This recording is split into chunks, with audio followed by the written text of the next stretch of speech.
এখন তো ধানের ফলনও ভালো, তাই না? তাই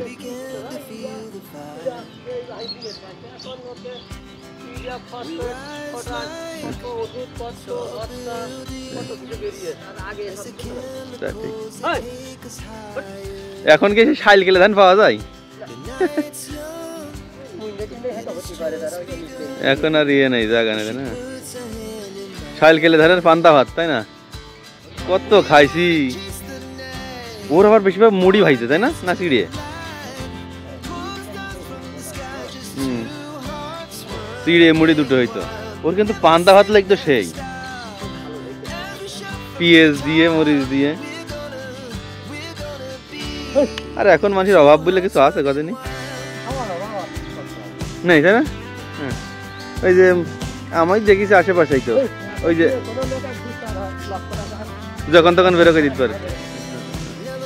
ওই এক সময় তো মানুষ ভাতের অভাবে রুটিও খেয়েছে, আমরাই তো দেখিনি। রুটি হয়ে যখন শৌখিন জিনিস, ওই যে কোন সময় যে এই ইরি ধান ওঠার আগেই তো মনে হয় কিছুদিন করতে, তাই না? ইরি ধানের আগে যে গম উঠতো, এখন গম উঠবে না? হ্যাঁ, ওই গমের এই ধান ওঠার কয়েকদিন আগে মামা 1-1.5 মাস শুধু রুটি খেতে অনেকের দেখিস আমি। রুটি আর খেজুরির গুড়। এখন মানুষ রুটি খায় কিন্তু খেজুরি গুড় দেখায় না, গোশ দিয়ে দাঁড়িয়ে নে। এখন কথায় না, এখন কিন্তু রুটি সেই আমরা কি করছি, খেজুরি গুড় দেখাইনি আমরা, এখন গুড় মাখাই দিয়েছে তাই কামড়ায় কামড়ায় খাইয়ে বেড়াইছি।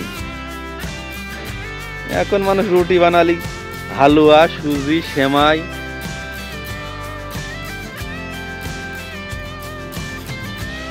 এই যে গতকাল শবে বরাত গেল, কেউ টের পেয়েছে? হ্যাঁ, আর আগে শবে বরাতের সময় আমি দেখেছি একতারপুরির ওই যে এটা, হ্যাঁ একতারপুরির ওই যে কি মুসি রাইসটা ধামা নিয়ে ওরা আইসতো আমাদের বাড়ি কটার সময় জানিস? হ্যাঁ, সন্ধ্যেবেলা ইশারা দানের সময়। হ্যাঁ, লাইন দিত বাড়ি এসে হেলা রুটি। আর এখন কি কুয়ানে চলে গেছে। মসজিদি মিলাদ মুহাফিল বাদশা মানে 2-4 কেজি করে সবাই হাতে জিলাপি নিয়ে দিত শবে বরাতের দিন।